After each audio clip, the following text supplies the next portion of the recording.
welcome back to Crossbeats Production, and you're here with Nate28, and this is another Behind the Beat. So this particular beat is a trap style kind of beat, hip hop, I guess you can call it, whatever you want to call it. The idea and the concept and all that sort of stuff took me about maybe a day approximately to come up with this kind of 80% complete beat that I've got here. The start off of the beat was a piano style kind of hip hop kind of chords that I played out. I actually played these chords out within Studio 1.3, so these chords you can see, and I'll show you them in just a minute, and I'll show you the chord structure that I use, so maybe you can get ideas from it. It's up to you, I don't know, however you want to perceive it. But as far as the actual beat itself, the first thing I came up with, well, originally I came up with the chords that I played out, which I just might as well play them in a second now. So I played these chords, and the chords that I came up with sort of progressed from that into the other part of the beat. I started creating drums to the beat, and then I decided at the end, actually last night when I was creating it, I decided that the drums didn't suit the style of the beat that I was creating. So I went into Machine, which is where I produce most of my drums from, and I just totally worked the drums and made it into more of a trap type of beat. So anyway, let me just play the piano. I'll play the whole beat actually, and then I'll play the piano, and I'll break it down for you guys so you can understand where it all started. So let's get to that.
Okay, so the beat itself, I guess you can call it a trap hip-hop style of beat. This beat was based off these chords that I first played out, so I'll play those to you first off just so you can hear what they sound like. And I guess it's hard to hear through the video because the way that converts the audio is really bad. But anyway, I'll first just play this and you can see what you get from it. So the chords that I played in this piano, let me just get them so you can actually see them. And yeah, there we go. Okay, alright, so what have we got here? We've got basically the chord structure. I just made this a bit bigger so it's easier to see. So pretty much the chords that I've got, as you can see, they're laid out like this. So the first chord structure I played was in the key of B, and that's the bass note there, and I believe it's in the key of B anyway. I could be wrong. I'm not that good at music, I just know how to play by ear. But anyway, the chords sound like this. So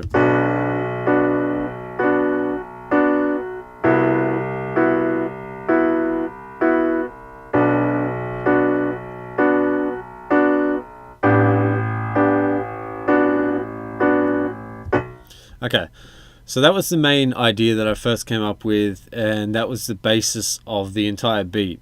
So to get across from that, I made a transition on the beat itself, which is very similar, I guess, kind of chord structure, but the bass notes go a different way, so they go down instead of up. So if you notice on, well, I'll just move across to here. If you can see here, the bass notes go from B to C to B again to A, so they kind of go up and then down, creating that kind of that rhythm and movement. So it's like, I guess, you know, creating some sort of a a story and then falling down to finish off that part of the story. So then, as you can see here, and I'm pretty sure from memory that's the chorus. Yeah, it is. So the chorus is these chords here, which I created, and I should have got, yeah, I've got the chorus there as well. So I've got the chorus on these structure chord notes. So as you can see, that's the structure of the chord note on the chorus. I'll just actually play that for you to show you what that sounds like, and you can hear that.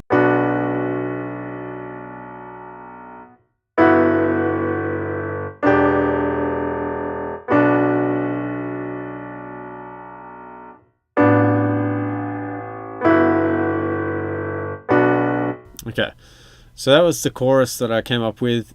I didn't actually know that was going to be the chorus until I actually started messing around with the beat and the drums and everything else that went along with it. But that ended up being the chorus. So pretty much what I did to create variety in this beat and, you know, get a whole, I guess, an idea of how I wanted it to lay out and all that sort of stuff was, at the start I just started messing around with drums and came up with the drums for this actual beat. So I'll just play you the drums and I'll just show you what they sound like so you can get an idea first off, and I'll show you even how I created the drums. So I mean, you can give these ideas to somebody or keep them yourself, or do whatever you want with the ideas that I give you or present to you in this video, and just start from your own beats and start creating using that kind of structure, I guess, if you want to. So let me just play these drums to you.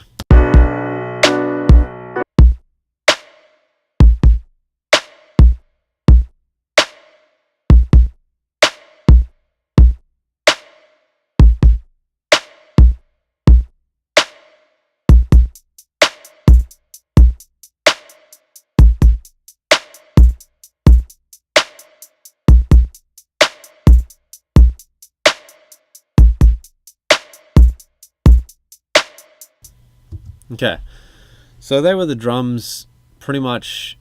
I don't know if I'm going to finish it off like this, but the drums are a basic kind of, you know, 2 kick, snare, kick, snare, and then there's a closed hi-hat and some also more closed hi-hats, but closer together. So pretty much what I did to create those drums was in Machine. Basically, I'll just go back and show you in Machine, just so you can get an idea of what I did to create the drums themselves. So I might just solo that. So in Machine, basically I used a kit which I kind of messed around with. It's not the actual kit in the end, it's something that I created myself to create these drums and etc. But basically what I did to create the structure of the drums and the idea behind it was this first kick that I've got here is basically the main kick. So I've got that positioned on these. Hang on, let me just quickly. There we go. I've got this positioned on these notes here. So pretty much just a, you know, pretty simple kick, nothing too major or anything like that. But well, let me just turn that off.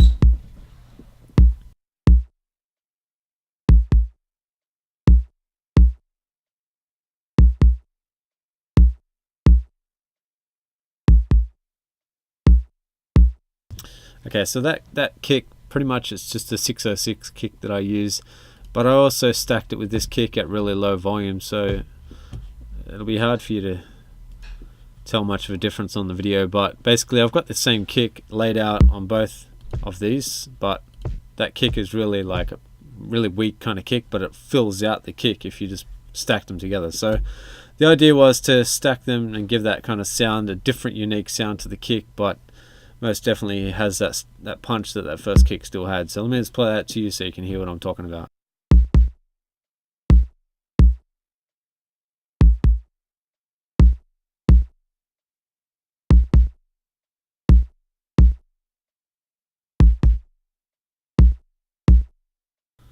Okay, so that's just like a little trick that you can do, and as you can see there, they're both going.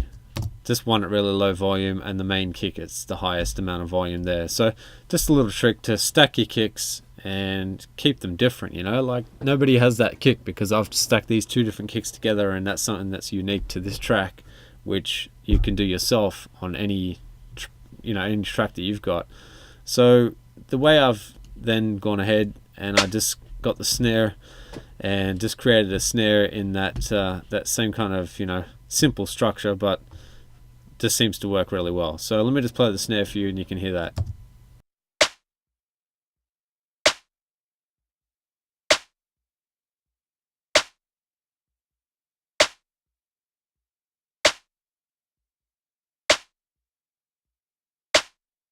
Okay, so that snare, one thing to note is on the snare itself, I actually moved that snare up a semitone. It was down at C, which it wasn't in the key signature that I wanted, so I moved it up one semitone from C to C sharp, and that gave it that sound that I was looking for, and that ended up working out really well. So that was that just for the snare. Now to go back into the drums as well, I've got a closed hi-hat which is out of this kit here, the Brutus kit, and that's just a simple hi-hat structure, and you can hear that if you want. So that's pretty much that. As you know, you can see it there. Pretty much did that manually using the note repeat facility and on the machine.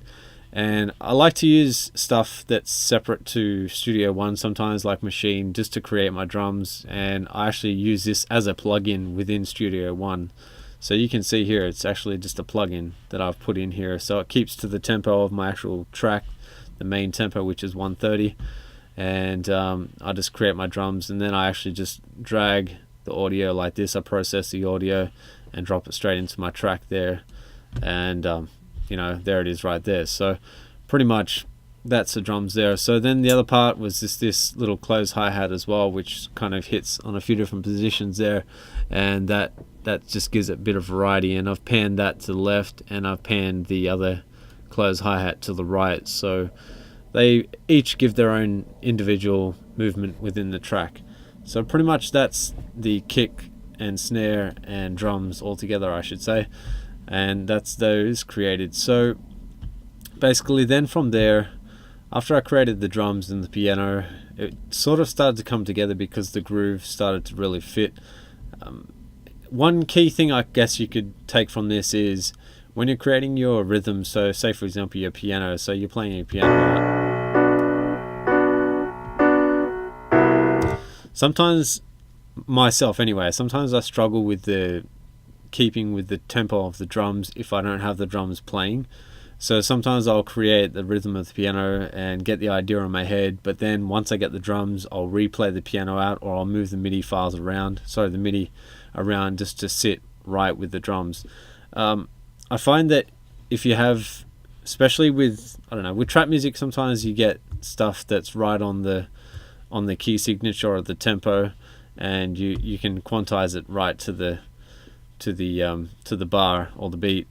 But other times you get things where you'd want to have a bit of, you know, realism to it, and, you know, humanization. And there's a good feature within Studio One which you can use that's called Humanize, and that actually just creates a bit of a movement within the piano to create humanization, or, you know, not flawless playing, because no piano player is completely flawless from mistakes, and when they hit the keys, there's different velocities, etc., within that piano there. So anyway, that's just a little tip that you could take to create your beat, to give it some kind of realness and movement. The other thing that I started then with was these bells. So it was like a soft bell. I'll just actually go and check what I used to make that. So that was actually a stock instrument within Studio 1.3. So these bells I kind of did a couple of different things with. Basically it was pretty simple. I just played the notes out, and let's make those larger so you can see the notes themselves. So I played the notes out pretty much as you can see there. They kept going along, and it's like kind of like an arpeggiator kind of structure. I just played them so it sounded like so.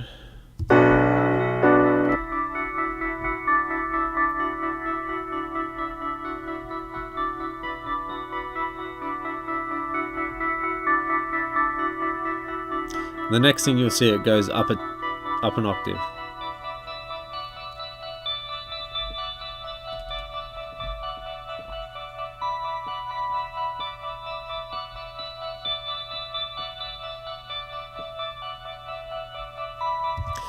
So yeah, as you notice as well at the end here, I've got one octave higher on the note, so that's finishing instead of the B. It goes to B4, so the fourth, I guess the fourth octave on the keyboard. So I'm using that just to create some variety within the track itself. So that's pretty much the bells that I added, and I got pretty much the same kind of structure going on with the bells along here as well. So I just kept the octave higher and then an octave lower sometimes. So you hear it here, same octave, but then in the chorus it stays throughout that to give that, I guess, the reason why I'm using the octaves at a higher and a lower level is to create energy within the track. So basically, as you can hear at the start of the track, usually the energy is quite low because you're just starting to get into the movement of the track and create the rhythm and all that sort of stuff. So that's why the octave is lower, but as you can see as it moves along, it goes up a bit more. And then right at the chorus it goes real high, and I keep the energy in the track at the high part throughout the center of the track until I get to about midway near the end, and I drop that out altogether, and that energy is now lost out of the track. But it does come back in at the end, but not as intense.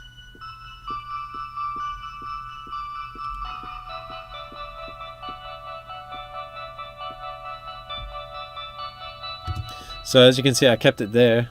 I kept the height and the energy in the track here, but then I lowered it down at the end to let people relax and calm down a bit from the track. So that's little secrets you can use. It's kind of like, you know, watching a show or a movie or something like that, and you see that at the start of the movie it explains the story and it builds energy and builds a story, and then midway through the movie the intenseness of that story grows, and by the end you're so tense, but then there's a finish and the story ends by whatever way it ends, but it definitely comes to a finish, and that's what you try and do with your beats as well. So that's one thing I did with that, just to keep that in mind and work around with that on your own beats. So this is just a riser, kind of a riser and a fall. The next thing I did then was actually go back to this. So the bass is crucial, and it's not in all of the beat, just so I can keep some variety, but I definitely made it some solid parts where the chorus is, and also one part of the verse. So the chorus bass line is this.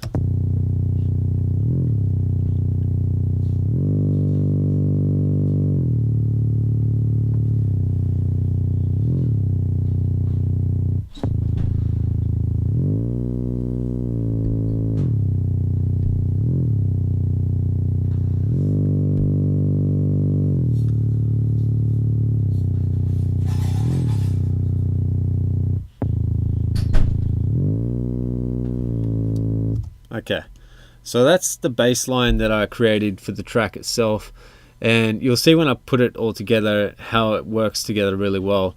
So the bass line itself, I just used, let's go back into the instrument to show you what I used. So this instrument is called Razor. It's out of the Native Instruments pack, and I quite like the bass that comes out of this. But anyway, it's the preset's called Punching the Balls for some unknown reason, but hey, whatever.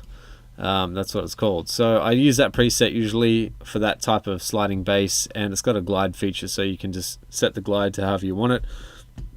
I take off reverb, I leave the limiter on, and pretty much leave the rest of it like that. And I do sometimes adjust the envelope, so the attack, so it's not so harsh, and the attack's more smooth when the bass rolls over. So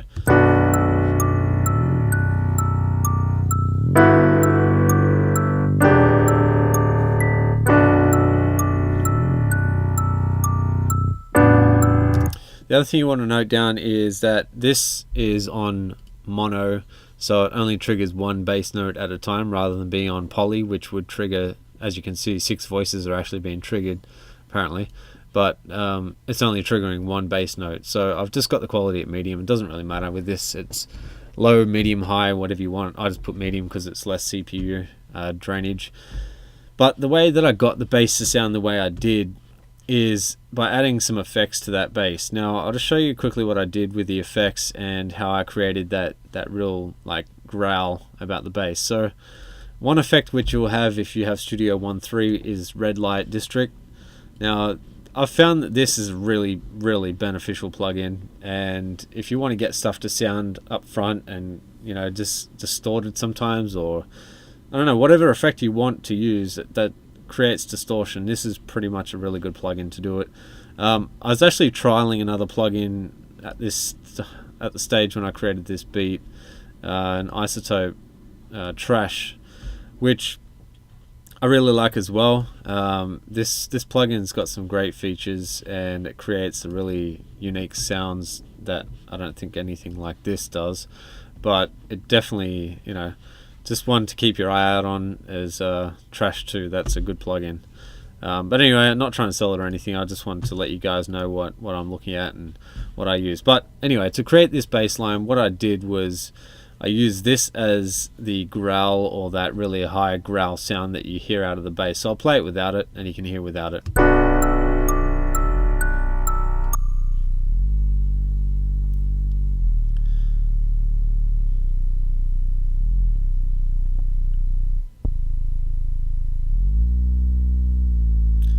So as you can hear, not much bass there.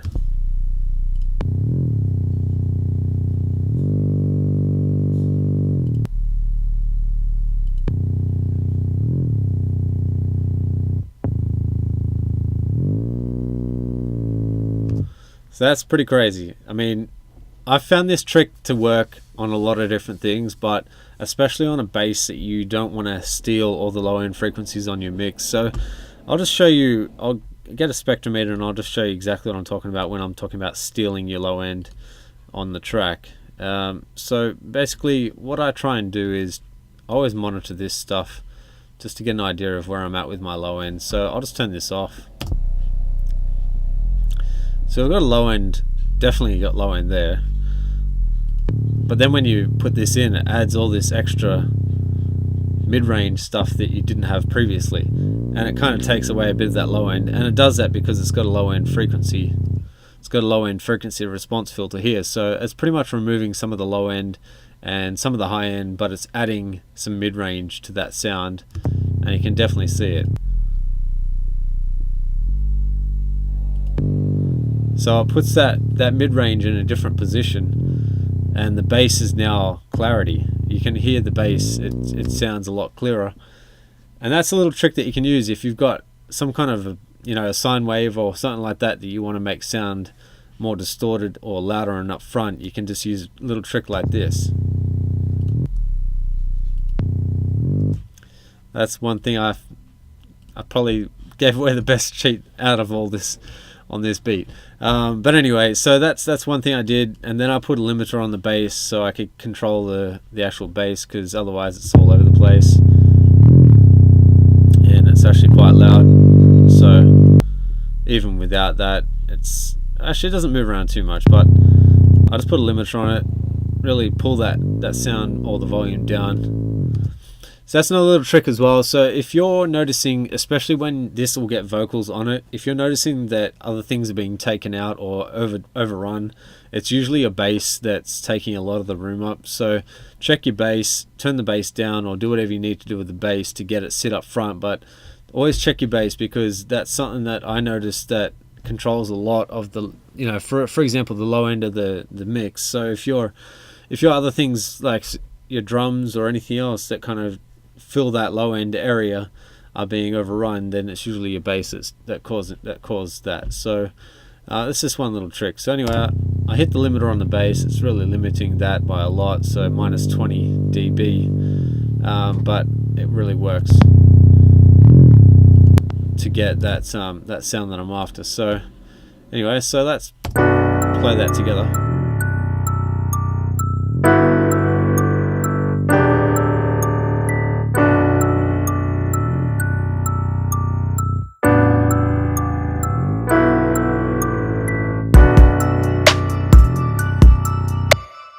So pretty much that's the main basics of the beat, and I added another little chant here. I don't know if you guys heard it earlier, but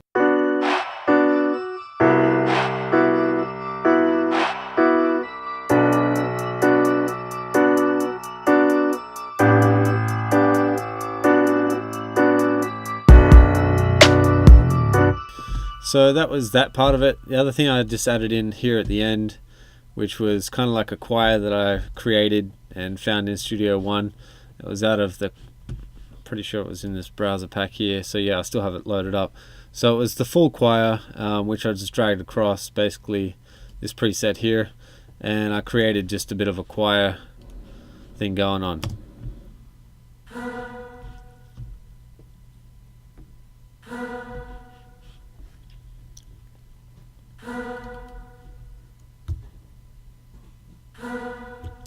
So to create that, obviously I've just got a B note and another B note, just 2 octaves, 1 octave higher, sorry, and I just put that in intervals basically on the beat, so it gives it a bit of a breakup.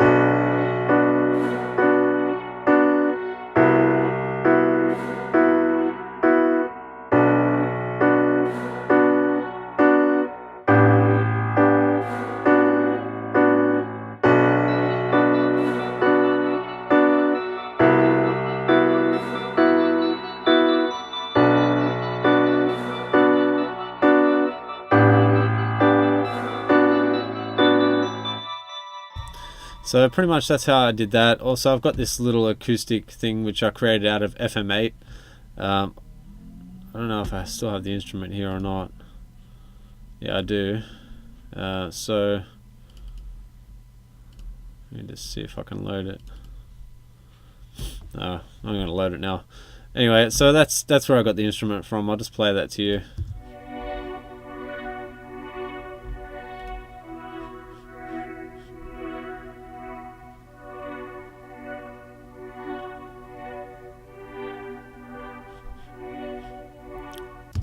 How I created that was using the same chord structure that's in here. All I did was take out the bass notes, so the bass notes weren't there, and it still had the same chord structure. So that's the keys that I used to create that synth there. So it just fills out the void that would have normally had all the drums and stuff like that. But this part I didn't actually want anything to fill the void, because I'm pretty sure when either myself or somebody else raps on it, they would have some kind of part where they may be talking or doing something that's within this placement section here.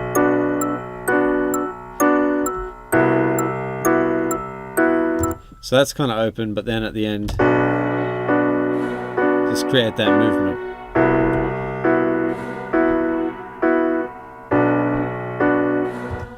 So that's pretty much that. I mean, there's not a whole lot to this beat. It's pretty straightforward. There's a lot of simple parts to it, but somehow it just comes together really well, and it's something that I'm pretty much happy with at this stage. So if you have any questions about the beat or anything to do with how to make beats, or in general just what to do with mixing or anything like that, hit me up in the comments, because I can definitely help you guys out.